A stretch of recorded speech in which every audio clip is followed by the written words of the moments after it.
Mitchell-Lama United. Why does this show me muted when I am not muted on my screen? You're not muted. We can hear you.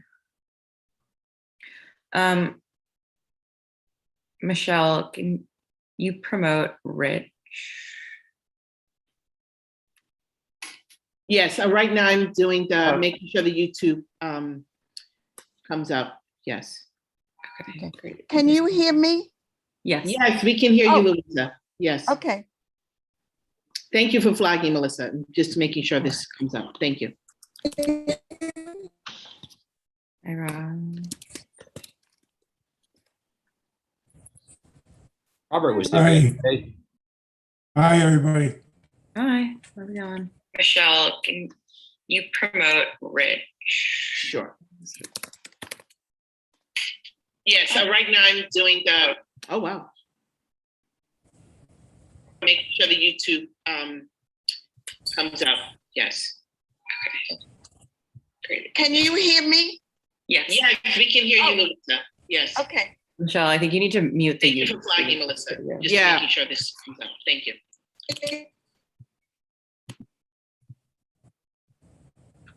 Done. Okay.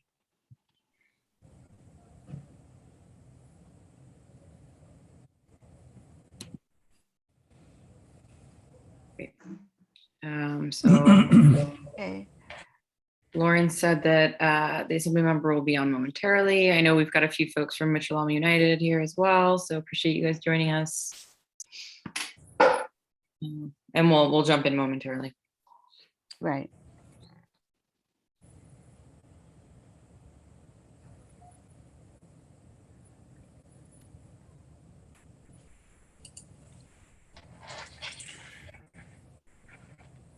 Mel and Louisa, at long last, we got this important meeting going. Yeah, I appreciate It only took 6 months. your help pushing along.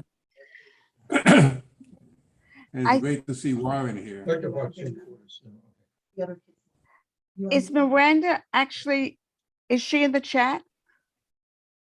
I think other folks instead from Mitchell-Lama United are here. But I see Miranda. I don't. I don't know.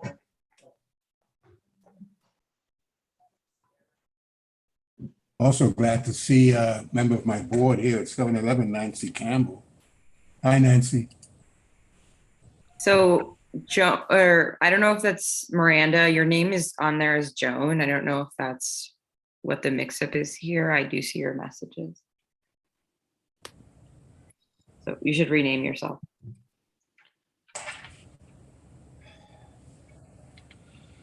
I don't understand the Miranda. Okay, or I think she has your login credentials, Louisa, somehow, or just folks, please rename yourself if the correct name is not showing up on the Right. Zoom. Okay, she didn't get. Okay. Miranda, in the top right hand part of the screen, there should be something you can click on and put your own name. Yes, you're good now. Great. Terrific. While we're waiting on Assemblymember Rosenthal, why don't we just kick it off and just get started? I see Mark just joined.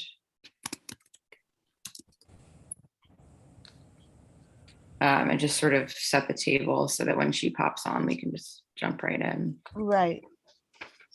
So what she's done is she has authored a bill that's called the Mitchell-Lama Omnibus Bill. It was enacted also Senator Kavanaugh.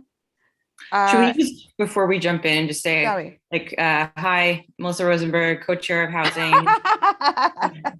joined by my co-chair, Louisa Craddock. Appreciate Sorry about everyone that. Yes. joining us tonight. We're going to have Assemblymember Rosenthal speak on the bill that Louisa was describing. I know we have a number of members from Mitchell-Lama United here as well, and we're happy to give you all a few moments to speak as well. Other members of land use, feel free to chime in if you want to introduce yourselves, but you're not obligated to do so. And we're going to start with the assembly member and or Mitchell-Lama United giving us remarks, and then the committee will ask some questions and have some internal discussion, and then we can definitely open it up to the public to get involved. And then if we choose to do so, we can author a resolution that is related to this effort as well. Right. Since, Okay. sorry, if you want to go back into your. No, you were absolutely right. Sorry about that, everybody. I was just saying that she was the sponsor in the State Assembly of this Mitchell-Lama Omnibus Bill. Senator Kavanaugh co-sponsored with her. It was passed in June. My understanding, it has not been signed yet. And I really wish she were here because I think it's so much better if she describes the need for the bill and why it was, what the salient points of the bill are. I'm surprised she isn't here yet. We just have to wait.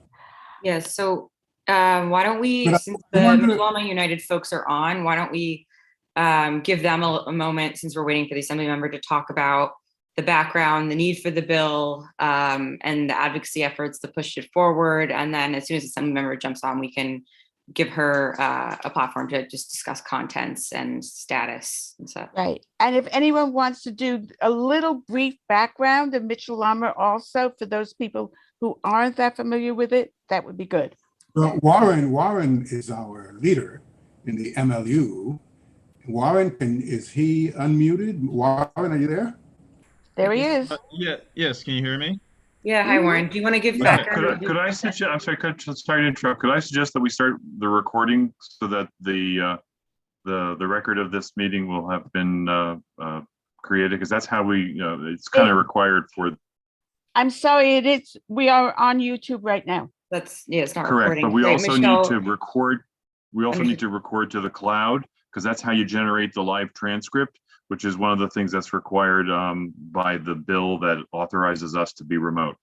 Thanks for flagging, Mark. Michelle, are you still on and can you record it? Because I think the files should all be. I'm here. For some reason, I can see everyone's picture, but I cannot see the,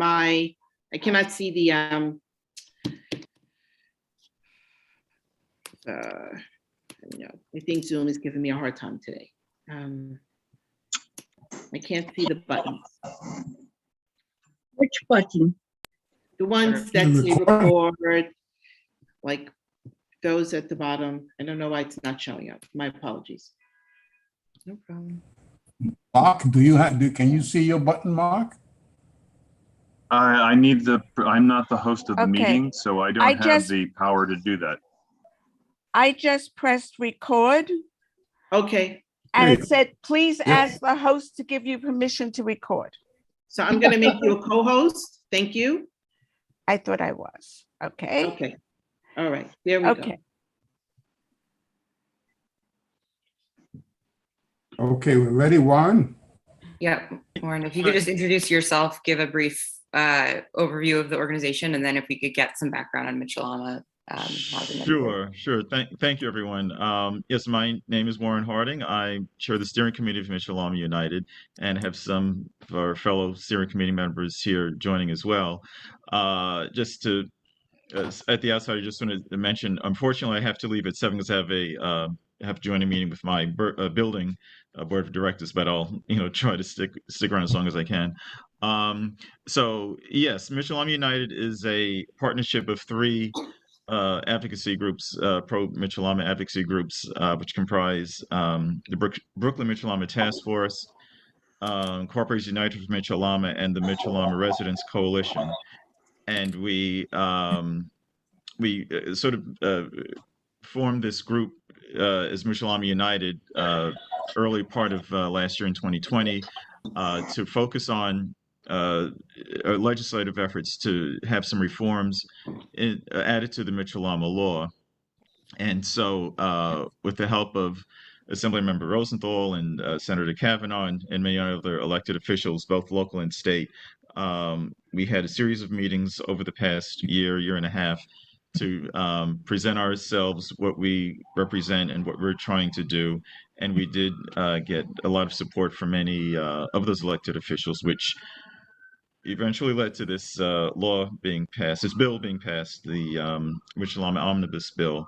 It has a number of provisions which we felt would be helpful in strengthening the Mitchell-Lama program, as well as hopefully expanding it into the Hello? future. So, Yep, yeah. So, oh, hello. Oh, okay. keep going, sorry. Oh, okay. So, that in a nutshell is what Mitchell-Lama is, is basically about. And so, if any of the other steering committee members feel free to jump in and add anything else to what I've said, but I was just trying to give a brief overview of what Mitchell-Lama United is all about. Or do you mind also just Warren, you know giving what, a quick, yeah, sorry, or if you I'll could let me. Warren a question. So Warren, do you feel comfortable giving just a quick, like, 2-minute backgrounder on Mitchell-Lama housing for those who are less familiar, or would one of your colleagues? Oh, okay. I'll do my best, and I hope, like I said, steering committee members jump in because I'll do my best. Well, the Mitchell-Lama program was devised back in 1955, I believe, by a member of the Assembly and a member of the Senate. One was named Mitchell, one was named Lama. I don't know who was, I don't remember which was which, but anyway, that's what it was named after. And it was an effort to attract working class people to an opportunity, offer them an opportunity for ownership through co-ops. And there's also a rental piece as well, to bring more middle class families into what was previously considered blighted areas. So it's sort of an urban renewal type of effort. So a lot of features that would attract those types of families to a Mitchell-Lama development in terms of real estate tax abatement and just general lower cost of housing that would attract people to these developments. So it was a way to, again, sort of an urban renewal type of program. So there are a lot more pieces to it, but that in a nutshell is what the Mitchell-Lama program is about. So Yeah, and the Hello? concept included it was an effort to stem the exodus of the professional middle class teachers, Right. nurses, and so on from leaving the Yes. city by providing good housing for them. But Warren, I think if before the Assemblywoman gets here, if you can briefly outline the points of contention in the bill, because there are a few, there's 80% that's vote and so on. And these are the points that we're concerned about as the residents and as the affordable housing movement, and that are going to probably in the real world going to be negotiated somehow to some extent. So there are a few really in key points, and one of them I mentioned is that 80%. Are there one or two others? Can you explain that 80% vote that's so important in retaining the integrity of the Mitchell-Lama Corporation? Sorry, I'm going to ask to pause for a second before we jump into the specifics of the bill, because the Assembly member has joined us, I think, just under the wrong name. So there you go. Hi, Assemblyman. Hi, do you see me? Great. We do. We can see and hear Okay. you. Yeah, this is I do rename strange. you. Okay. This is strange, but at least you see me, so that part is good. And so thank you for waiting for me. I don't know what happened here, but anyway, good to be here with you all, and thank you for inviting me to speak about this Mitchell-Lama bill. So I thought I'd go through some of the points, and then what the bill will do, and then we can move on to what Robert was talking about, unless the people from the coalition want to speak, and then we can move on to the points of contention that caused one of the antis to hire a lobbyist for lots of money. Okay, So, I'm Assembly Member Linda Rosenthal. I'm Chair of the Committee on Social Services. I represent the 67th Assembly District, Upper West Side, parts of Hell's Kitchen. And years ago, I was chair of the Assembly Task Force on Mitchell-Lama. This was a long time ago, and I knew about Mitchell-Lamas back then because the urban renewal area is right in my backyard. I don't represent it right now, but I was familiar with a lot of the developments, and they were still in Mitchell-Lama years ago. So it was before the pandemic, though, when a group of intrepid activists came to talk with me about the desperate need for Mitchell-Lama reform. And I had bills, that I introduced, just waiting there for the right moment to get them through the legislature. But Mitchell-Lama was really on the back burner. And it's become the case that Mitchell-Lama residents have to become their own best experts, because when it comes to advocating and protecting themselves, they're the ones who have to do it, because there are not so many in the housing community that are familiar with the ins and outs of Mitchell-Lama, and it's very, very complicated. But I met with them, with my team, and the arguments were very, very compelling. And so, we together worked on a series of bills. Now, unfortunately, in 2019, when we passed the strongest tenant protection legislation in the history of the state, which landlords are still chafing about because it doesn't allow them to cheat the way some of them, not all of them, would cheat on MCIs and IAIs. So that's a whole nother issue if you want to talk about it later. But Mitchell-Lama was not included in those reforms. And as you all know, Mitchell-Lama was one of the first and most successful affordable housing programs in the state. However, without reforms, we have lost Mitchell-Lama units over the years. And, I think you can tie some of the homelessness crisis to the lack of affordable housing in Mitchell-Lamas, a loss of SRO units, and also a lot of rent-regulated units disappeared. So this bill was sponsored in the state Senate by Brian Kavanaugh. He's chair of the Housing Committee. And, we worked hard all together, and they did pass both the Senate and the Assembly. So the bill has not been sent to the governor yet. So we've been meeting and strategizing about how best to get her to sign it. But here are the provisions that are in the bill. It would reform the voting procedures by ending proxy voting. Proxy voting has enabled powerful members of Mitchell-Lama boards to strong-arm tenants and harvest their votes. So if the president of a board comes knocking on your door and says, "Can I have your proxy?" It's kind of intimidating, and they can fill it out for you. It's not a good system. And so it's not a secret ballot that way. So we want to eliminate, and the bill does eliminate, proxy voting. The bill also guarantees that there will be more transparency and resident involvement by requiring the board to hold at least 6 meetings a year, which must be open to shareholders and residents. Right now, there's no minimum requirement for board meetings, and boards decide how often to meet or not to meet. I know that co-op boards around the city, some meet 10 times a year. Others meet 5 times a year. The fact is HPD doesn't like this provision. And that's one of the things they're against. They think 6 meetings is too much. I'm like, well, you're never going to have transparency, and you're never going to get full participation if from the outset things are secret. So that's one important element. We also have seen buildings where the board is keen to privatize, spend money on research and preparing a report, doing the whole, voting process, the shareholders rejecting it, and the next day, basically, the board starts the process over and over again. So this bill would increase the threshold needed for dissolution vote to 80%.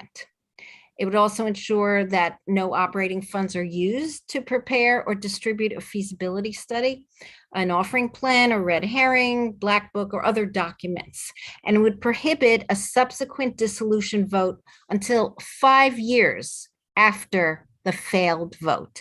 And I know from speaking to residents that the stress with always having a looming privatization discussion is unnecessary, and people don't need to live like that with that looming over their heads.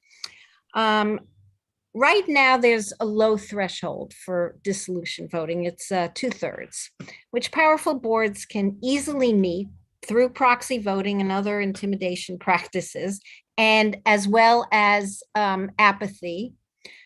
Because after having been bamboozled for years or ignored or not heard for years, some residents are like, they can do what they want. I can't spend my precious time on this. So so those are some of the main points in the bill.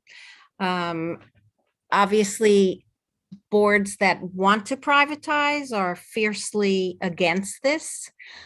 Others want to amend this so that it is not just privatize or no privatize, but do a different kind of deal, change different articles. So that's another thing that we've been talking about, which it seems HPD is interested in, but that's a point of contention, moving it from to Article 11. And so those are some of the main points. And I know we have a lot of people from Mitchell-Lama United on this call who, can also, they have valuable opinions and valuable experience. But as Adele says, we've lost close to 90% of the rental Mitchell-Lamas and fewer than 10% of the co-ops. The co-ops are models of successful, affordable, middle and low income housing. And let me say too, the philosophy behind it is that people get their chance to live in this city, not pay $1 million, contribute to their communities. The point is not to make money off it. The point is to leave it for the next generation. And the privatization is counter to that whole philosophy. Some people are interested in making money, but that is not why taxpayer dollars were used to create Mitchell-Lamas. And I just feel it's wrong to deprive the next generation of an opportunity to live in this city, especially given how expensive it is to live here. We should be helping people live here, not crowding out their options. So that's, a lot about the bill, but I'm sure that others want to speak up as well. Thank you. If any committee members want to ask questions of the Assembly member, I think let's do that first before we move on. And I'm going to use my co-chair's privilege here and ask a question about the timing and strategy working to get the governor behind the bill. Sort of like, what's the thinking right now in terms of, have there been conversations with her? Are you still waiting? Do you think their reluctance might be that they want to see HPD on board before they would be willing to sign it? So if you could just speak to that, it'd be helpful. Okay. Well, the governor has hundreds of bills, that some of us think she won't even get to all of them by the end of the year. Hopefully she does. But, in the time period where the former governor was trying to protect his seat, basically nothing was sent to him. So there's a huge backlog of bills, and she has one of mine sitting on her desk, and this one has to go. I have another bill about housing vouchers that the state pays for. So there are quite a few other housing bills waiting to go to her. What we've been thinking of is various strategies, but I don't know when it will be sent to her. We're trying to have conversations with her new staff to explain to them the importance of this bill. But we know that we already have HPD opposed on certain fronts. We know that we have HCR opposed on a couple fronts, and we know that we have particular co-ops opposed because they don't like us to stop what they're doing. So there is opposition, but there are thousands of Mitchell-Lama tenants. And there is the idea, everybody understands that you can't live in the city anymore unless you have a lot of money or unless you have no money. And then you might get moved into NYCHA, which is in terrible disrepair in a lot of cases.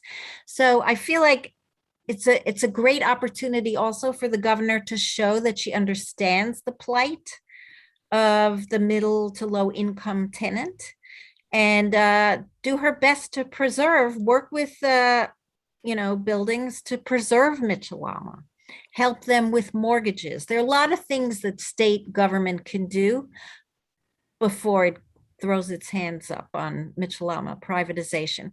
And I expect her to come up with some innovative kind of approaches. The same with the new mayor coming up. It's on him as well to get involved in this and protect the housing.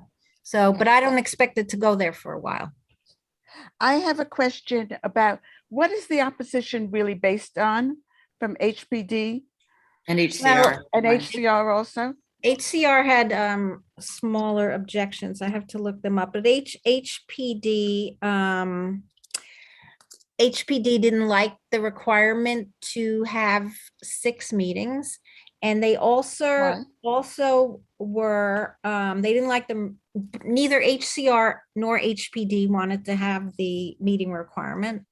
And HPD wanted to allow for a conversion of, it's Article 3, it escapes my head right now, Article 2 to Article 11, which doesn't allow privatization the way we think of it, but it changes the calculation in terms of who can buy into a Mitchell-Lama, how much they would have to spend, and what kind of regulations and rules about that. I mean, the Mitchell-Lama United people can, it is semi-privatization, but HPD thinks it's a winning solution.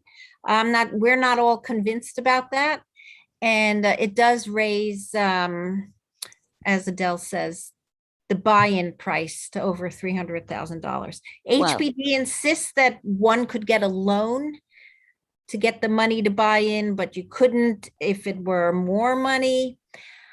You know, one thing we have against us is that one of the attorneys opposing this bill used to work at the AG's office. She was in charge of conversion of co-ops, and she helped write that 2 to 11 conversion. So she's very, very well versed in it, and she's very good at arguing it. She worked when Schneiderman was the AG. She was the head of real estate division for co-ops and condos.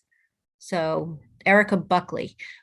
When she worked in his office, we worked very closely with her on conversions, and they guarded, the rights of residents to not convert to co-ops outside of Mitchell-Lama's. But now she's on the other side, so to speak. So she's also an obstacle because she knows all the players. She was in government, and they have their arguments, but we have our arguments. Right. I'm feeling very naive, but I mean, isn't the point of this for middle and income people and not people making 300,000 or paying 300,000? It is. To me, it's about not making a profit off housing that you got for very little money years ago. And it's not for you to make a profit when you leave, so you can sell it. So that's the privatization part. But you're right, there are different arguments about income bands and how much one has and one has to pay to get into a Mitchell-Lama. That's been another argument about people wanting to raise the amount of money people have to get in. But that's not part of this bill. But it's just wrong that people can make a huge profit off something that they invested very little in terms of money and was never meant as their own personal piggy bank. But Mitchell-Lama is very complicated, so we can send more info, but it does have a lot of Got it. yeah. Does anyone on the committee have a question for the assembly member?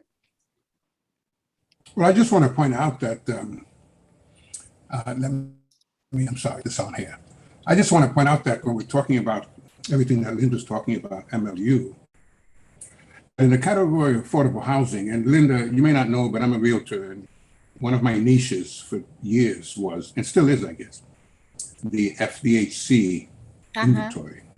Okay. And for some peculiar reason, I've managed to sell those over the years very easily, and a lot of brokers just turned them down. But the point is that one of the shocks to me was a few years ago when I hosted in the Housing Committee an HDFC meeting so that we can understand that inventory and where it fits in affordable housing.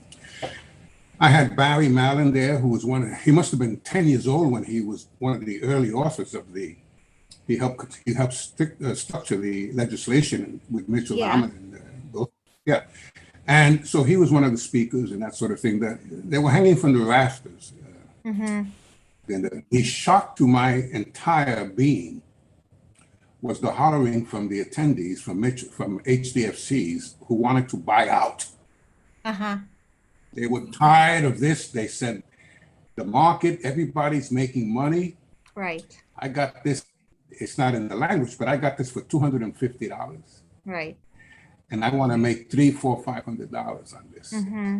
So that the threat to Mitchell Lama is not just from the outside. Yes. From larger movements of conservative, it's from the inside as well. And in the very same way that you have a sizable contingent of residents in Mitchell Lamas who would love to buy out, well, they have bought out. Yes. You have the same thing in the parallel structure, HDFCs, that, so it's a threat to the whole concept of affordability with people who think if I sell this for, I'm going to be fine. Yeah, you're going to be fine if you go to Lubbock, Texas, but you're not going to be fine if you look for a place to live in New York at whatever you're going to earn. But anyway, so I just wanted to add that nuance to our struggle, so that we really understand what we're up against. Yep, it's a good point. It's a great point. It's a great point.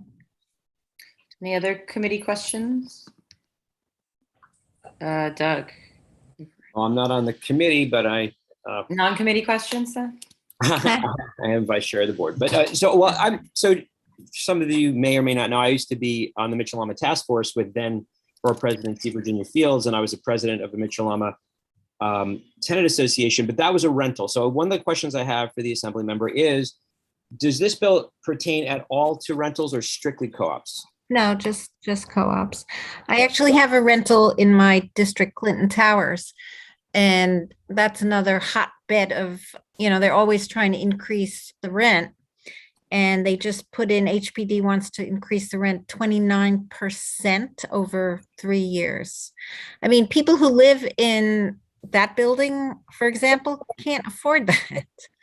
I mean, there needs to be, and maybe the new mayor will do it. The people who've been doing the HPD stuff have been doing it for decades. I think we need maybe a new, fresh look at it. Thank you. I'm sorry, don't mean to interrupt you. No. I mean, I've worked with them. It's very, their thinking is very narrow. Not that they don't want to do a good job, but they say, 6 meetings is too much. There are Mitchell Lamas that do have more meetings. And why wouldn't you require more transparency, more opportunity to participate? And if you talk to any of the activists in the Mitchell Lama Coalition, they spend many, many hours on this and would be happy to have 6 meetings where they could get allies and supporters and have real discussions about what's going on in the building, not just rubber stamp what a board has decreed. And that's the other problem with proxies and the voting system is the board doesn't really turn over because it's sort of like a trick, like we're having elections. Yeah, not really. It's always the same people over and over. And those are the people who often want to privatize, not everywhere, but that's why they want to be on the board so they can, control that and manipulate that and waste so much money on the studies, on hiring attorneys, all of that. But to me, like just so you can get extra money and profit off a system that was never meant to be a moneymaker for tenants or residents, that's part of the battle. I just wanted to echo what Robert said. I was at that HDFC meeting and it was a zoo.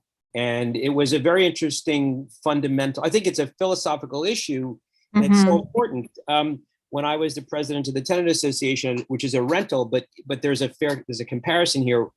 During the conversion of the building that was bought out of Mitchell-Lama, there was an issue of people being underhoused and overhoused. And people that were in apartments that were overhoused were absolutely insistent that they keep their apartments. And it wasn't fair, to those people who had, they were an empty nest. And so it's sort of a similar fundamental question. It's like you had an opportunity to raise a family and benefit from this. So please now downsize into an appropriate size apartment and allow a family to do that. And, this is, if we lose more of the housing stock in Mitchell-Lama or HDFC, there goes, that's it. That affordable housing stock is gone, and you now don't afford anyone else to enjoy the privilege of living there and raising their family. I think it's such an important fundamental problem.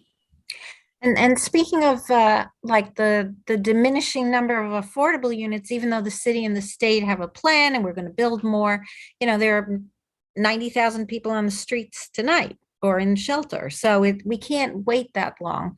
But the other thing is 421A, which we've had, has in a lot of housing activists' opinion been a bust. We've spent billions and in return, we have not gotten enough affordable housing, certainly not enough on site, and certainly not enough that remain affordable forever. There's a cutoff for some of them. And, developers make a lot of money. I know the one at 111 West 57th, 157 rather, that building has a 421A tax abatement. I mean, floors sell for $100, $200 million. They don't need a tax abatement. That's just one example of how we've wasted money because who's really in charge? It's real estate developers have an outsized influence on everything. I'm going to suggest that maybe our committee take up 421A as a separate meeting topic because there's so much there for us to dig into as the legislature contemplates what or if renewal happens and what it looks like. So right. Would love to have But you we back. also need to talk about long-term financing of Mitchell-Lamas and other affordable dwellings. Well, what do you see as the role of HPD on the Upper West Side? I have a bill which is called the May to Shall bill, and I've had it for years, and it's about HPD actually enforcing some of the rules in Mitchell-Lamas, and HPD opposes this like vociferously. They don't want shall. They don't want to be told that they have to do certain things. And right now the language in the law is may.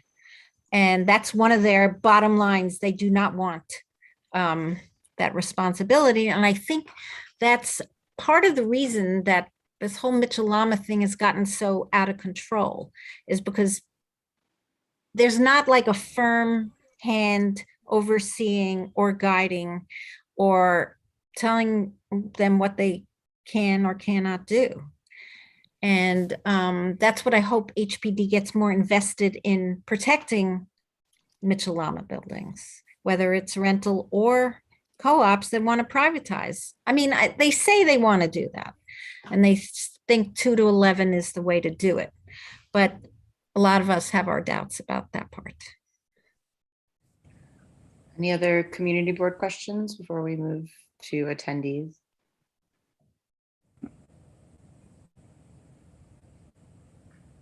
Oh, Okay, Yeah, okay, can you hear me now, please? yeah. Yeah, thank you. I just want to ask on your last point, Linda. I mean, maybe this is all too obvious, but I wonder, since HPD has been playing either a passive role in the last years or one that is counter to many of the needed improvements that you and others have been describing. Is there not, at least among many things, the need for the new mayor to be focusing on new priorities, and for HPD, therefore, and to bring leadership and staff to HPD so that the passivity and even the negativity can come to an end? That seems to me among the many, many things.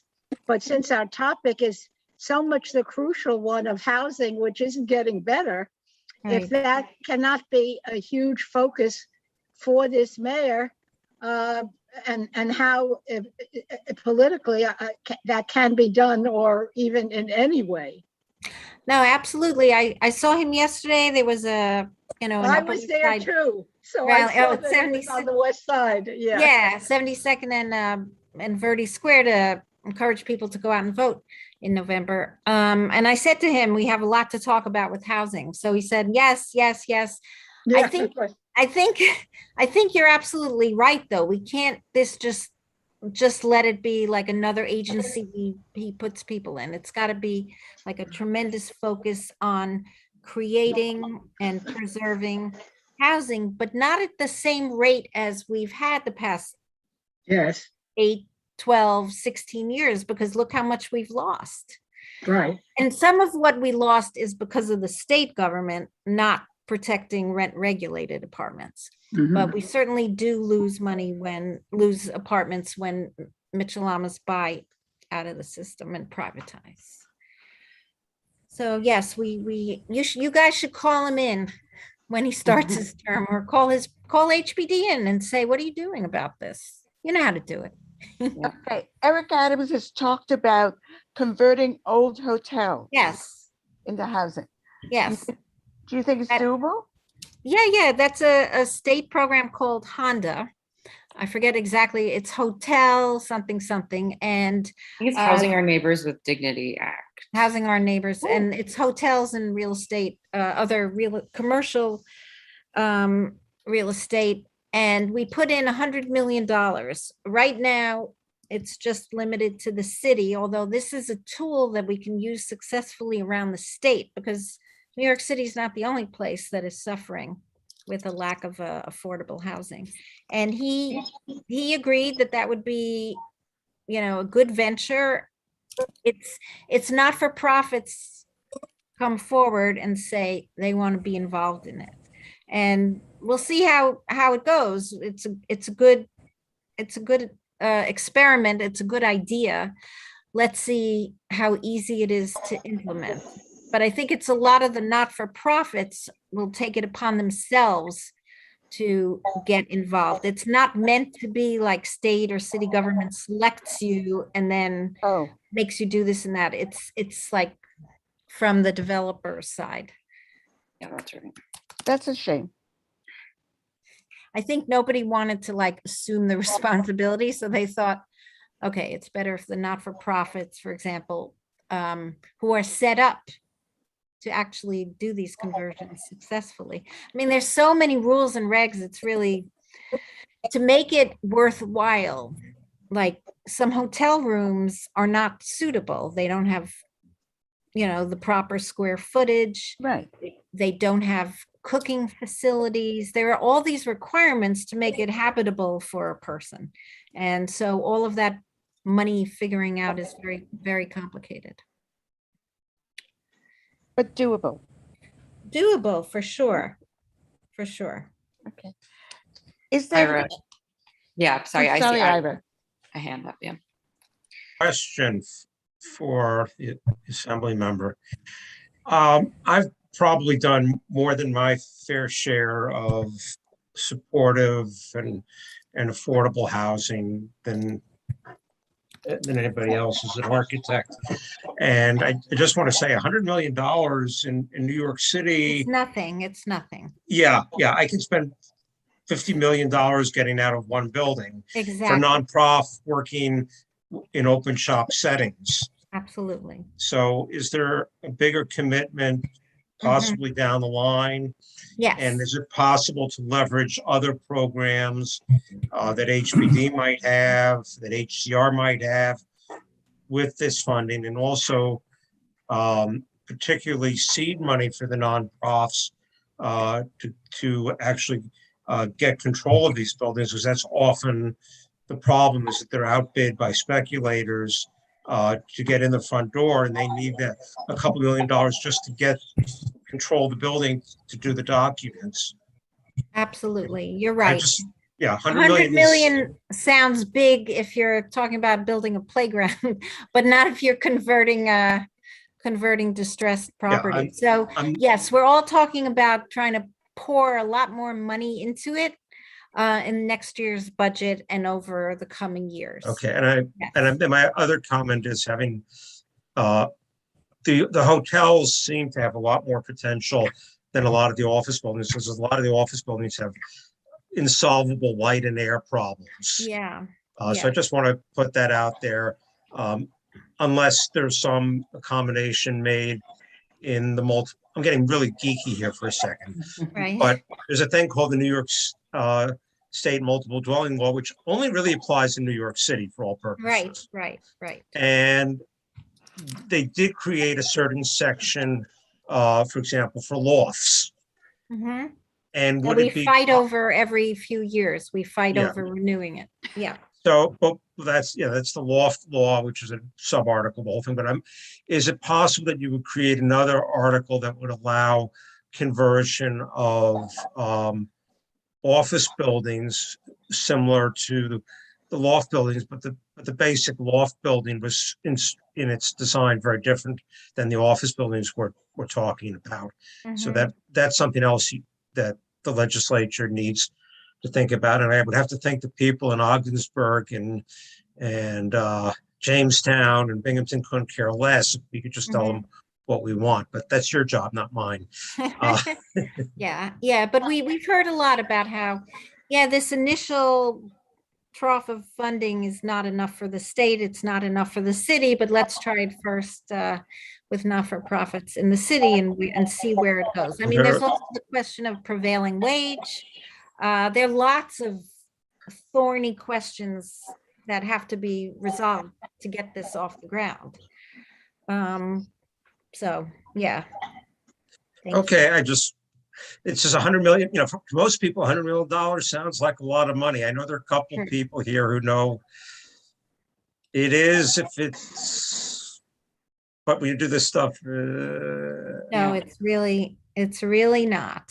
Okay. I also am going to say this topic deserves its own meeting because. This also goes back to. So much to dig into here. I mean, I'm going to bear with me a second. I was at an AIA meeting a few years ago, and I think Mark Levine was talking about how much it costs to do a comfort station in a park. Yes. And I raised my hand, and he had a particular example that was unusually bad, and I was off by a factor of 8 for his worst example, which was very embarrassing. That's another issue. That's not housing. That's procurement issues. Yeah. We're talking about housing here, and there are a lot of ways to get housing costs down, but we also have to be flexible about what we do to get them down. Exactly. And there are also some communities that want nothing to do with it. Yeah. So and there's that to contend with as well. I mean, I can go on and on and on, and I'll shut up. But what? That's another meeting. Yeah, Okay. exactly. Yeah. So but I'm happy to talk to anybody offline, if you want to dig deeper and if you have ideas for me to pursue in Albany, that would be great. Yeah, I might take you up on that. Okay. I want to make sure that folks, attendees have an opportunity to speak, ask questions, or supplement what the assembly member has so eloquently shared with us about the legislation. So if any attendees want to speak, just please raise your hand. Well, Melissa, I wonder if the Assemblywoman can schedule of the tactic to approach Governor Hochul on the legislation itself. Are we in a holding pattern, or we're in touch with her so far that she knows our appeal to her is coming? I doubt very much she's gotten to all the correspondence that have been Right. sent to Cuomo. So we have a tactic, a strategy for her? Well, part of it is that she's given Lieutenant Governor Brian Benjamin the housing portfolio, or a lot of it. And he Good. understands from his Senate days, and he was involved in real estate, how important Mitchell-Lamas are. So we've been talking to his office and giving them information. Meanwhile, the Mitchell-Lama Coalition has been developing like in-depth memos and other supporting information when we do have meetings with the executive and with the lieutenant governor. So a lot of that is in process now. Yeah. And then there's Yeah. plenty more pressure we can build before it gets to her. So, we can talk about that too. But I mean, it's Well, really hands a good bill, but you see already that other interests, how much is that one co-op spending per month to hire a lobbyist? Like thousands Yeah. of dollars a month to come to try to block this bill. Yeah. So we're always up against that. Yeah. Right. So with that, 8,000 a Bill month, wanted to speak. 8,000. Andrea put in the chat, 8,000 a month. That's an absurd amount of money to try to block this. Absurd. Jesus. True. That's East Midtown Plaza is against this bill because they've tried to privatize many times. The thing is, it hasn't worked with a lower threshold, so I'm not sure. Maybe they think they'll wear people down if they just keep doing it, but I don't think it's in the best interest of the housing, the people who live there, and future New Yorkers.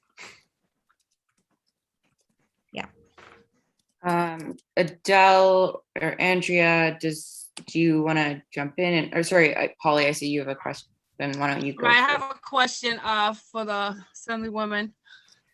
First of all, my question is, once the bill is passed, how long will it take for it to go into effect? And once it goes into effect, will each board have to change their configuration? Because you mentioned something about meetings, etc. Will they have to modify their bylaws to align with the bill? And would that cause a problem? Yeah, some of that they will have to, absolutely. I have to look at when it goes into effect officially, but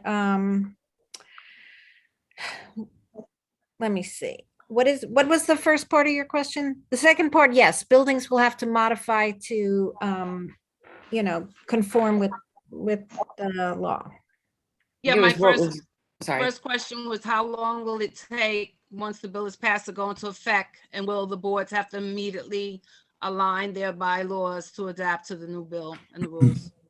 Okay, I'm gonna look that up exactly. But there's always time given in these laws to catch up because it does take time to implement all of that. Let's see, 7272 is the bill number. Let me just look. Polly, I know that in my building, it very specifically says how many meetings. So therefore, if we were in this, we would have to change that. If it's Yes. not specific, it would just Right. be a ruling on the board as to how often they want to meet. Yeah, so right Right. now it says the 90th day after it shall have become a law. But in all bill evaluations, there's some kind of negotiation. And so, probably some of it will go into effect in 90 days. Others will take longer for all the buildings to conform. So if they don't comply, is there a fine? That's an interesting question. I don't know that there's a fine, but I mean, because it's the law, entities have to comply. There shouldn't necessarily be a fine, but because these are huge housing developments, I don't think that they would defy the law. But HPD and HCR would have oversight to ensure that they're doing what they have to. Right, because you have a lot of board members, as you mentioned earlier, who have been there for years, right?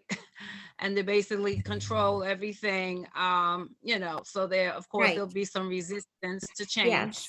Yes, Mhm. yes. But yeah, as Adele said, there are buildings that do not hold meetings.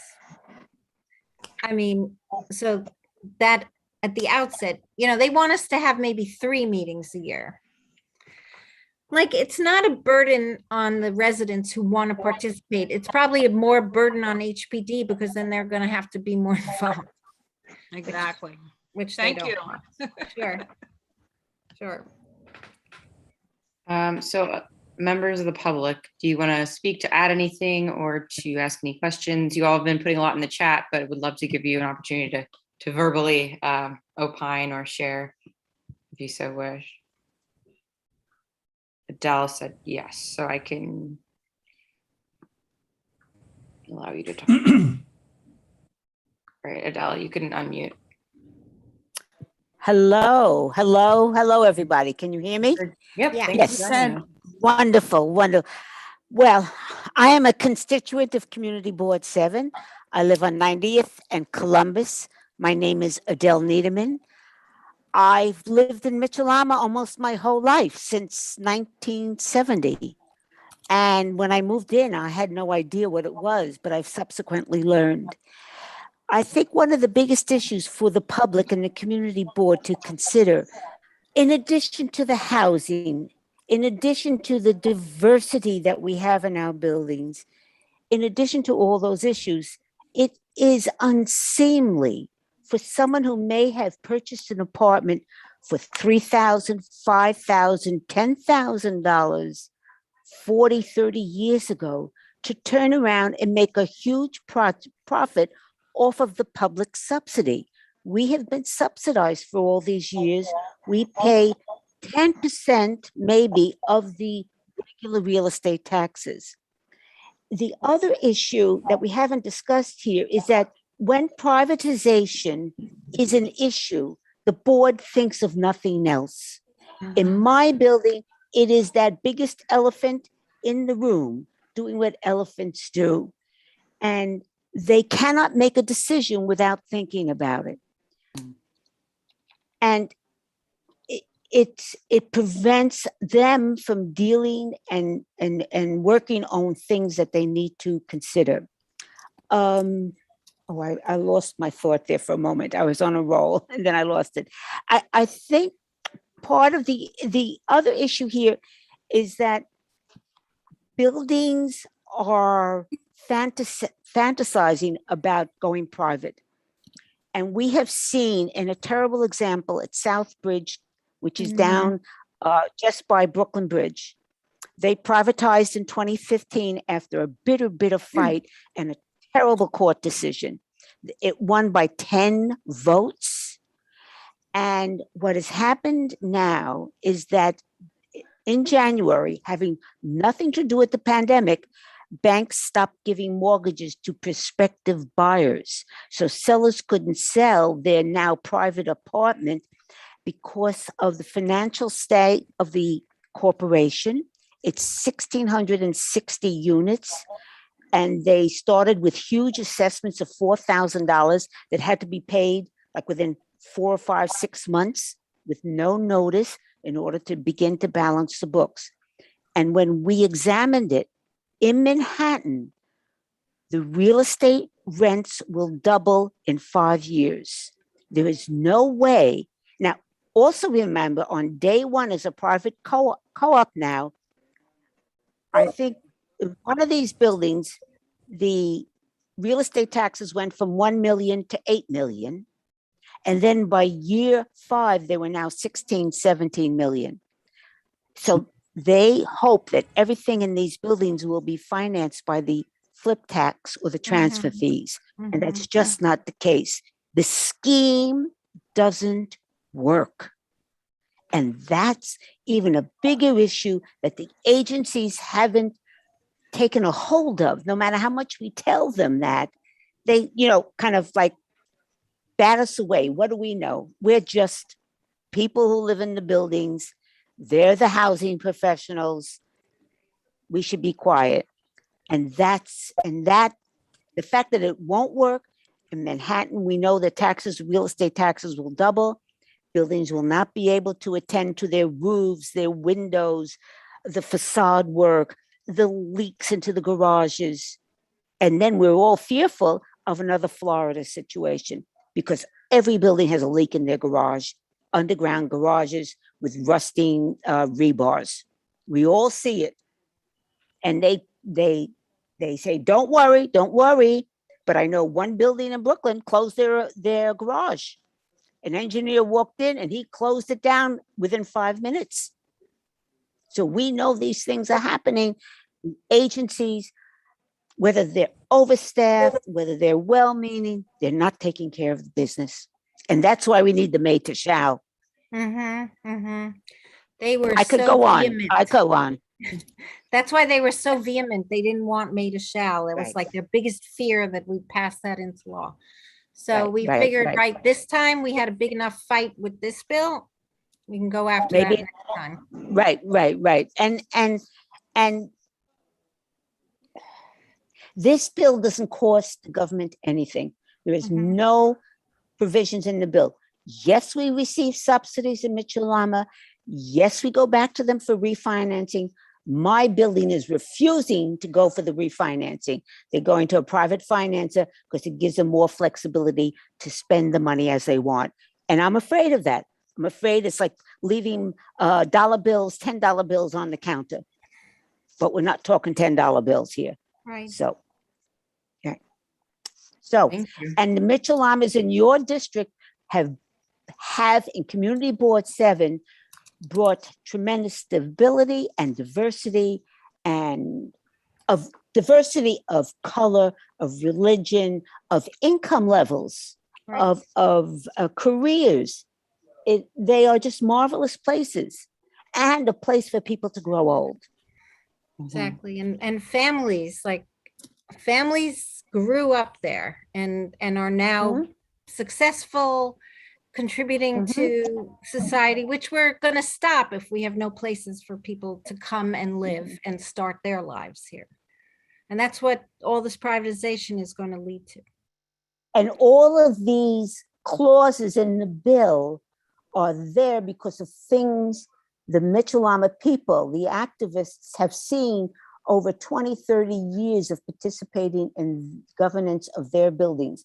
We have seen that these lead to failures in proper governance, lack of transparency. We're not talking in our district, but I could tell you districts in Queens, the corruption is just incredible. In Brooklyn, people going to jail. Board presidents went to jail at Lindsay Park, and HPD knew what was happening. The Department of Investigation knew what was happening. That's why we need a made to shall also. So Thank you, Adele. please, a positive resolution. Thank you. Any other folks wanting to add anything to what Adele said? Ask any questions of the assembly member, please raise your hand or indicate in the chat and I'll let you unmute. And I'll just put my email in here. So if you wish to talk further or whatever, you can just email me here. One more thought. If you want more information, we have written essays, we have written position papers on Mitchell-Lama, its importance. We have a slideshow in PDF form. You can look at it. If you send us your email, you give it to Linda, you give it to Bob, we'll send it out to you tomorrow morning. We've got a lot of stuff. Yeah, That'd be lots of it. terrific. Lots of Yeah. it. Soon to be a major motion picture. You You have enough for like hours of viewing, but really School wonderful. my research. grandchildren on activism. School my grandchildren. Yes. Yes, no, wonderful research. It's been so great in helping me and Senator Kavanaugh move this along. So it's Yes, really, yes. I'm Right. glad to be right. with you all. And your help has been wonderful. Yes. Okay, last So call. what would you like? Sorry, board Louisa, I was just gonna say to last do? call for any public speakers who want to speak before we start thinking about a resolution and what that would look like. Yeah, resolution would be great. Mhm. If that's how Okay. you choose to go. Sorry, Louisa, I cut you off. Nope, that's what I was talking about. Yeah. Asking if that's what you needed from us. Yeah. Okay. And that'll be helpful when we go to the executive and say local community board supports this. And I think we will try to go to other community boards as well to show that people on the ground understand the need for this legislation. Right. Thank you. Right, thank you, Assembly Member. So committee, why don't we discuss if folks are interested in supporting a resolution before and then if so, we'll talk about what the content should be. Absolutely.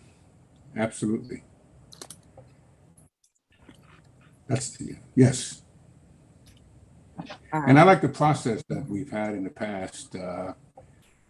Let's say you and Louisa generate the first draft, then you post it on that Google platform where each of us can input into the resolution, then you get it back and then you edit, trim it down and make it presentable and so on. So that process that we've employed in the past in different committees, certainly we've done it in Health and Human Services. I think it works well. Okay, so we can, assuming that everyone agrees with penning a resolution, and we'll just try to reach consensus on the basic content and in the resolution, and then Louisa and I can work on drafting it, and then we'll share it with the committee to edit prior to full board. Great, I'm gonna go. Okay, thank you so much. My Estelle. Thank you cats very are much. Scowling. They're like, "Where's my food?" I'm like, "Okay, I got you."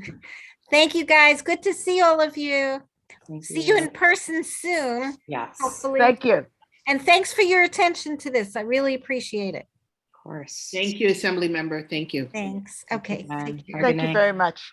Okay. Bye-bye. Melissa, if I could jump in for just a second. Sure.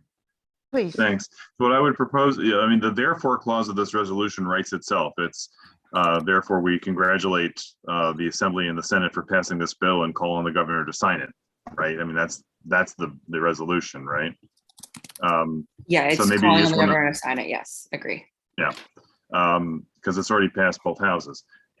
So the resolution could then just sort of identify the problem that we're trying to solve, which is the threat, the essential nature of this Mitchell-Lum housing to the cornucopia of affordable housing options in our district, and then to go on to say that these anti-democratic processes threaten the viability of. And I think that would do it, right? It doesn't have to be a dissertation on the ins and outs. I mean, I know that Mitchell-Lum is incredibly complicated, but I'm not sure our board needs to wade into all that to Yeah. achieve the result that you want to get. I agree. I just want to make sure that everyone is on board with like the major components of the legislation. Like, are we okay blanket supporting it, or are there any pieces of it that board members are not necessarily on board with? Committee members, sorry. Well, yeah, I'm for the blanket support then. I like Mark's approach. And we'll fill it in, with different elements of of our thoughts on some of the features, the 80%, the open meeting sort of thing, we can add those just to reinforce what the content of the legislation is. But I agree that I like the way Mark approaches it, and to keep it. Since we're able to, we can become really granular because we're able to do that. Just to reiterate, But I don't think that the think this main is the case. provisions for everyone, so we all just know what we're supporting. I think that's important just before we blanket Yeah. support. Okay, they are basically reforming the voting procedures, which would end proxy voting and require instead a secret ballot. Requiring increasing transparency by requiring 6 open meetings per year that are open to all residents. Minimum. Minimum 6 meetings, thank you. An increase of the threshold for a dissolution vote from 67% to 80% of residents in favor. A ban on using operating funds for any efforts towards dissolution, I guess. And prevention of a new dissolution vote for 5 years after one fails. I believe those are the main provisions. So unless folks have any issues with supporting those blanket, we'll go with that approach. Okay. And I think there's an important nuance. If I may, just one small item here, Louisa, there's a very important nuance on transparency. So let's say that we can have a board that meets monthly, which is a good thing. But the entire board meeting has to be open, not just a first 15 minutes for the building residents to comment and so on. But the entire run of the meeting should be accessible to all members who wish to attend. Robert, I don't So think that's a nuance I don't think that's in the act. It really talks only about. I'm presenting it as a nuance, and I don't know whether we want to address that, but it is a nuance, and it's very important on the transparency issue, because even if you have monthly meetings, 12 meetings a year, then you're not privy to the full conversation. Agreed, but I think that what we are doing here is urging the governor to pass Linda's bill and not putting anything else into it.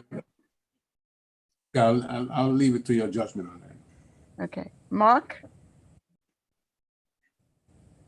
To Robert's point, the bill language does essentially say that the whole meeting has to be open to the public, with the exception of an executive session for things having to do with the usual things, which are personnel matters, and that's appropriate, or to get counsel from your lawyer, which I would worry would be allowing the leadership of a Mechalama to speak with their lawyer about conversion or exit strategies.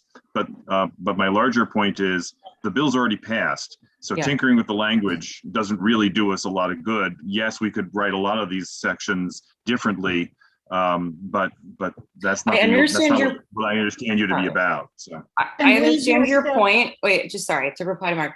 I understand your point. You're saying not to like nitpick and get overly in the weeds. I'm just saying I want to make sure we're supportive of the entire bill before we say a resolution that we're supportive of the entire bill, because we could write a resolution that says we're supportive of all of these measures except this one, knowing that like the bill text won't change. But it sounds like that is not necessary. We are going to blanket support the bill, but I just wanted us to all be clear on what we were choosing. I think we are clear on it. And that if you list the 5 or 6 points that have been made and punch them clearly, it's an appropriate role for the community board to support and to be clear about it and not get in the cliche into the weeds and so on. This is something to get out in the way it has been summarized, and to do it probably in a page and a half in the way it was summarized by the assembly member and a couple of the others who spoke. Okay, so sorry, is someone else raising their hand? Rich has his hand raised. We're talking about, can you hear me? Yeah. Okay. One thing that strikes me is, I think this is all great, and it seems like we have consensus on pretty much everything. One thing that strikes me is that we're talking about a resolution calling for open meetings and transparency, but we're about to vote on a resolution that hasn't yet been written. And I think, to Robert's point, something that we've been doing in other committees is actually writing out the resolution in Google Docs so that everyone can see it and we know the text that we're voting on. And it might take a few minutes to write something out, but I think we'll have consensus. I think this could be a good test case of showing how we should be doing things. And that way tonight, before we vote on something, we have definitive language and everyone knows exactly what we're voting on. And unfortunately, I'm cooking dinner because I have a ton of work that I have to get done by tomorrow. So I haven't been taking good notes, but I just started a document and I can send it around in chat. And if people have good notes, we could very quickly throw together a resolution that everyone would be able to see and we'd know exactly what we're voting on. So I'm putting into chat a link to what's right now a blank sheet. And I can share it with anyone who wants to be typing, and everyone else could just write comments in if people are up for doing this. But I think it's a great way of having us, especially there's a new law saying that resolution text has to be made public. So I think this is a good test case for us to do that. So thank you. Sure, I appreciate that, Rich. That does sound like a best practice. If we can do it fast, I just don't want to spend a lot of time having folks watch typing happen, but I'm just also, are the permissions here? Anyone can edit, Rich? The permission I'm right having now is trouble anyone can opening it. view, and anyone can comment. Only Mark and Melissa have the ability to comment, but if anyone else wants to be able to, I'm sorry, to edit, but if anyone else wants to be able to edit, I can easily change that, as can Mark and Melissa. Anyone, you can invite other people to share as well. Why can't it also, those who can do it now, fine. And then since we have agreed on the major points, that the co-chairs or whomever send round the draft, let's say by tomorrow, and it gets sent back by those who aren't entering in the Google Docs or making dinner. But it goes back tomorrow and we get it all together and it is shared and phrased as we just have, and then phrased in writing, and it comes back with all our agreements in, let's say, a day or two. Yeah, I I would want to prefer- answer that too. I concur with what Ethel just said. That was my understanding, that we were going to draft a foundation piece according to how it was outlined and bullet point some of the features, and then we would all look at it in Google Docs or whatever, give our comments, not vote on it tonight. Yes, okay. I mean, yes, that's a workable That was way. my understanding. So Yeah, that's mine how- too, or close to it. I'm Right. sorry, I And don't understand. When will we vote on it then? Will we have to have a pre-meeting? We know we need to have an agreement tonight of the approach and what we've just said. Then we need to get the text, and then we all have to put in our comments and then have one more going back to say, this is the draft, do we all agree? And then it gets submitted to the full board. I mean, it can be done. We've done it with other committees regularly and openly. But okay, I mean, whatever people want. I Well, that's the can, point I was making initially, and I think we should just go that way. That's the point I was making initially. okay, I'm as the And, chair, I'm gonna that's- ask that that's- this stop, please, for a moment. I am fine just drafting what is like the skeleton of a resolution. I will show the text on my screen. We can then vote on it, and then we will flush it out and refine it to vote on it full board. But I'd like to do the vote tonight if I can just provide like skeletal text. Can folks get on board with that? Okay, I mean, I could see Okay. that that's sensible. Personally, that's my own personal thing, so just ignore it. I have to leave. So whenever I can see it, fine, and if I can't, I can't, but I appreciate the approach. Sure, I don't know if we'll have quorum. Hold on. Do you have quorum? This is Michelle. Do you have quorum for the resolution? I don't. Well, now that you've mentioned it, You may need to draft it and vote on it next month. Or just before the monthly meeting, as it happens, but send it round as soon as you can, so we've all seen it, and then the vote can occur before the next meeting at the board. Hello? Hello? Okay, we can hear you.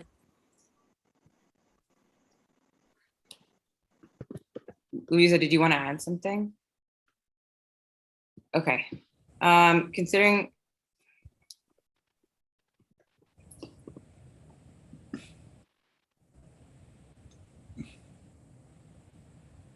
can folks hear me?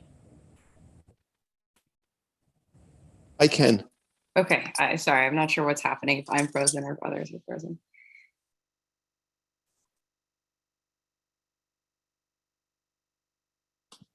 Okay, I think we lost Louisa. I think that's what happened. Okay, so acknowledging we do not have quorum in order to vote on this. It sounds like we will just need to draft it offline and have a quick pre-meeting Hello? with the full board. Hi, Louisa, we can hear you.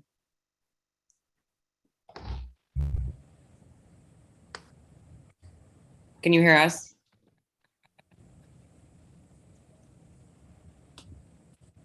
Okay, well, I don't know. Well, Louisa figures out what's going on with her tech. I'm just gonna kind of close the discussion there in that case, since we cannot vote on it. I think 1, 2, 3, 4. Michelle or Mark, what number do we need for quorum?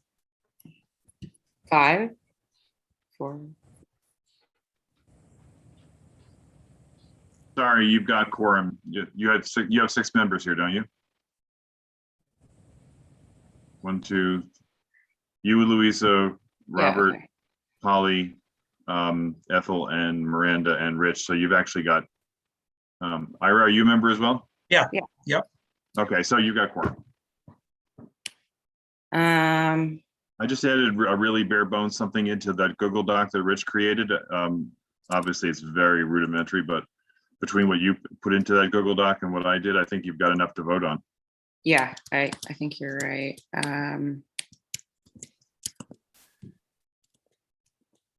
Okay, influence 5 years. Okay, so I'm just going to share my screen so you can all see what we are talking about.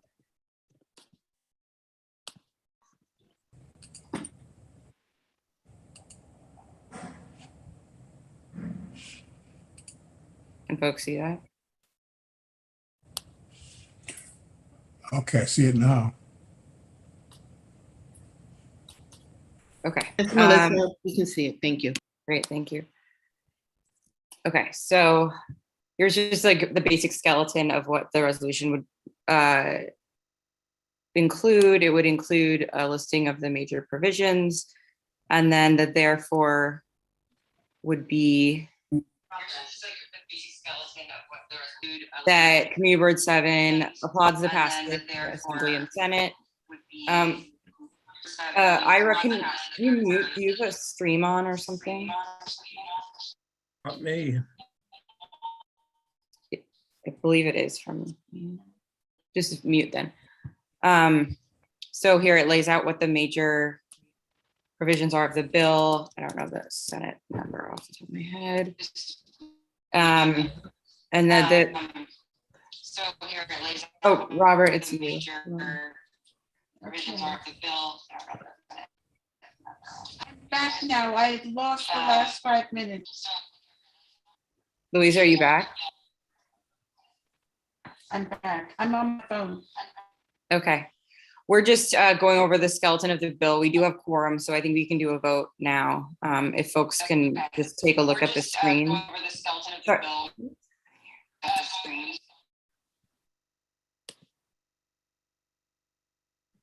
Are other people hearing the echo? Okay, I think it's stopped. Nope, there it is. Can everyone mute who's not speaking? Yeah, I don't know where it's coming from. It's not coming from here. I don't know where it's coming from. It's not coming from here. Can you just mute everyone? I am hearing the echo as well. I don't know that I can while screen sharing.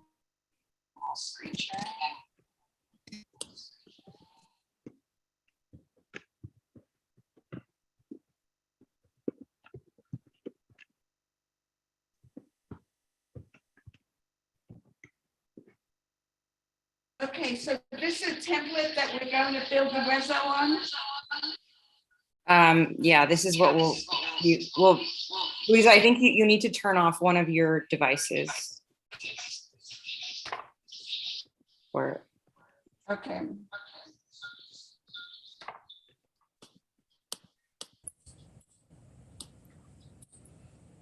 okay. So, sorry,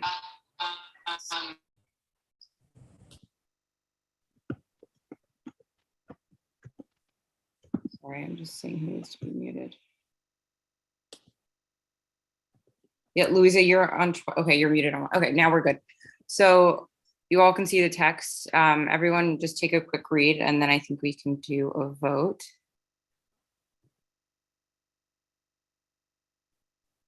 That bullet point 3 from 2/3 to 80%, unless you want to do it numerically, I mean, percentage.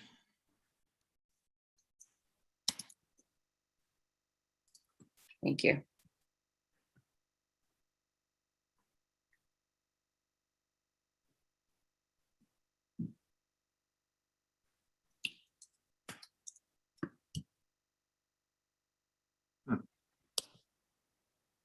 Why was the recording stopped? I think Louisa signed off the device that was doing the recording. I can try to do it on mine. On that last bullet point, prevents new dissolution provide, that's after a negative vote, right? It's Yes, not, thank you. yeah. Or I would say failed, right?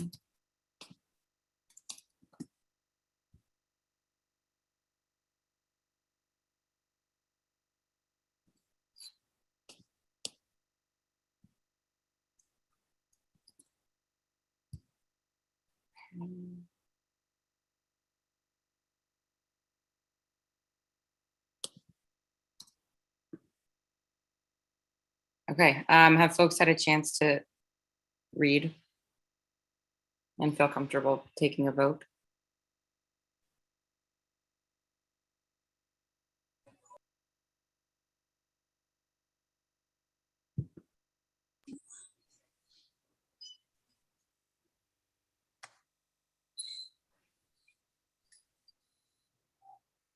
Sorry, no one has replied. Has everyone had a chance to read the text? Can I ask one question about the funds for research? Sure, we can change the wording. No, I'm just curious. I just wanted to just make sure I understand the purpose of that line. I want to say thank you for doing this, and I want to call the question. I think, sorry, this was somewhere in the description and the text that it's basically the background work required in order to pursue dissolution. Got it. Okay, thank you. We can alter the wording when we do this kind of cleanup. Okay, that's why I want to put in that promote privatization. Otherwise, it doesn't have much impact. For what? No operating funds for research or other docs that promote privatization. Okay, that's fine. Again, we Changes can work. the meaning. Okay. Okay, and then Rich called the question, so I'm gonna accept that. Oh, can I say something? Also, it's an absentee ballot. That's the word that's used, not secret. I think both are used. Secret is used? I saw I It's believe both. absentee. It's both. It's absentee and it's secret. Yeah, I read the text earlier today and I believe it includes both, yeah. Ask a very quick question. Sure. To Luis's point on promoting privatization, is that how the bill is written, or is that what we are, what the committee is saying? Yes, I believe that's how it's written. It describes the different types of documentation that are used, I think, in the process of dissolution. Great. Yeah, it seems to me that it should parity, we shouldn't, unless the will of the committee is to make specific suggestions, we shouldn't veer off from the actual text of the bill. I agree. And just again, like, we can refine this offline. I'm just trying to get the spine of the resolution, if you will, or skeleton, so that we can vote and then we can insert the text from either the bill or the bill summary in the resolution. That's good. Okay, cool. With that, I think let's go take a vote. So we're voting on what you all see in front of you right now in support of A7272 and S6412. And I'm gonna just call folks off as I see them who are on the committee. So Robert, what's your vote? Yay. And Louisa, can you count these? I can't do both. Yeah, that's a yes. Louisa, you're muted or not. Okay. Rich, you're non-committee. Yes. Hold on. Oh no, you're committee, right? Yeah, quasi, yeah. Okay. Ira?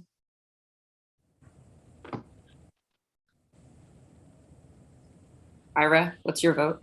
Ira has his hand raised. Oh, I you're yes. Okay. Polly? It's Polly. Yes. Okay, great. Louisa? What's your vote?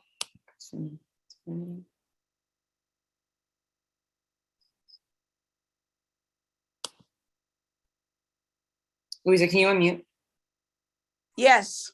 Okay, okay. Can you hear me? Yeah. Okay.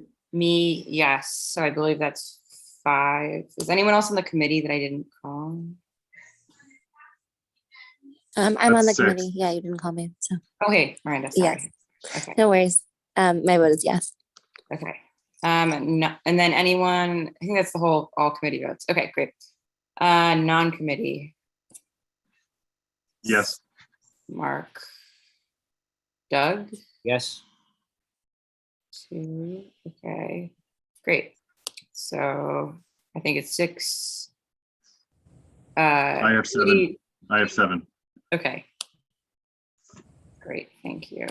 So sorry, can you tell me what the count? I have 7 to 0 to 0 to 0 and 2 to 0 to 0 to 0. Thank you. Okay, so I'm just gonna add that to the minutes.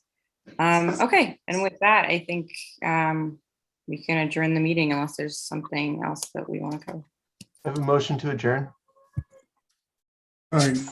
Terrific. Terrific. Very good meeting. Yeah, and thank you all to the Mitchell-Lama United folks for coming out and informing us and sharing all your knowledge. We really appreciate it. So, all right. Dean All right, Lodge Sal, good in night. the chat. Well Great. done. Thank you, and appreciate everyone's time. And Rich, appreciate the process. Okay. Thank you, Yeah, everybody. thank you for indulging me. I think it's a good process that we should be implementing, especially because I think it's now state law that we have to do this. Yeah. Okay. So just now that we know, we'll be more efficient in doing so. I think next time. Perfect. Thanks, Can I, guys. question? Hi, it's Michelle. Hi. Hi, everyone. Thank you. It was an amazing meeting, really informative on what's happening with our Mitchell-Lamas in affordable housing. I just wanted to ask if I could kindly have the minutes and resolutions by Wednesday. Thank you. Yeah, I've taken notes. Maybe Louisa, you can help me in cleaning them up. Yeah. Thank you so much. We'll Great. talk tomorrow. Okay. Thank you, Okay. everyone. Yeah. All right, have a good night. Good night, everybody. My computer kind of broke down.